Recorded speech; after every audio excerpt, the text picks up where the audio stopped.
अष्टम भाव कुंडली का सबसे रहस्यमय भाव माना जाता है। इस भाव में जो भी ग्रह बैठा है वह जीवन के उन पहलुओं को बताता है जिन्हें हर किसी के सामने रखना हमेशा लाभदायक नहीं हो। मेरा अनुभव कहता है कि अष्टम भाव में बैठे ग्रह से जुड़ी कुछ बातों को जितना सीमित रखा जाए उतना अच्छा परिणाम देता है। यह भाव अचानक लाभ, गुप्त धन, रिसर्च, रहस्य और जीवन के बड़े परिवर्तन से जुड़ा होता है। इसलिए आज हम समझेंगे कि अगर अष्टम भाव में कोई ग्रह बैठा है तो उससे जुड़ी कौन कौन सी बातों को अनावश्यक जगजाहिर नहीं करना चाहिए। अगर अष्टम भाव में चंद्रमा बैठा है तो अपनी भावनाओं को हर व्यक्ति के सामने साझा करने से बचें। बाद में वही बातें उसके लिए परेशानी का कारण बन जाती हैं।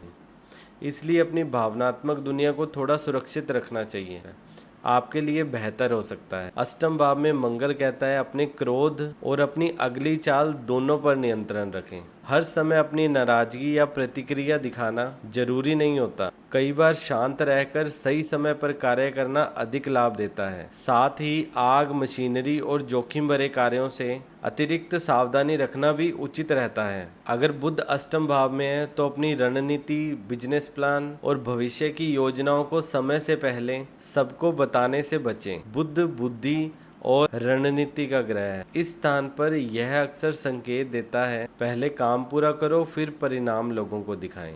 अगर अष्टम भाव में बृहस्पति हो, अष्टम भाव में होने से यह संकेत देता है हर व्यक्ति को बिना मांगे सलाह देने की आवश्यकता नहीं है।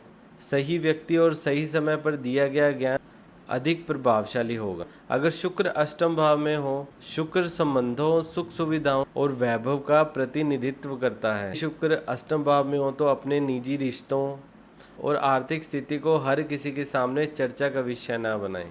जितनी अधिक गोपनीयता रहेगी उतनी कम बाहरी दखलंदाजी होगी। अगर शनि अष्टम भाव में हो, शनि संघर्ष, धैर्य और कर्म का ग्रह है। अष्टम भाव में शनि होने से अपनी कमजोरियों और संघर्षों को हर जगह बताने की आवश्यकता नहीं होती। मेहनत करते रहिए और परिणाम को स्वयं बोलने दीजिए। कई बार आपकी चुपचाप की गई मेहनत सबसे बड़ी ताकत बनती है। सूर्य अगर अष्टम भाव में हो, सूर्य आत्मबल, आत्मविश्वास और अहंकार का प्रतिनिधित्व करता है। यदि कभी आत्मविश्वास कम भी महसूस हो तो उसे अपनी पहचान मत बनने दीजिए। साथ ही अपने अहंकार को भी अनावश्यक रूप से प्रदर्शित करने से बचना चाहिए। अगर अष्टम भाव में राहु हो तो राहु व्यक्ति की महत्वाकांक्षाओं, इच्छाओं और कुछ छुपे हुए पहलुओं को दर्शाता है। अष्टम भाव का राहु कहता है अपनी कमियों, कमजोरियों और हर योजना को लोगों के सामने खोलकर रखने की आवश्यकता नहीं है। कुछ बातें समय आने पर ही सामने आनी चाहिए। केतु अष्टम भाव में होने से व्यक्ति की गहरी समझ, शोध क्षमता और कई बार अद्भुत अंतर्ज्ञान दे सकता है।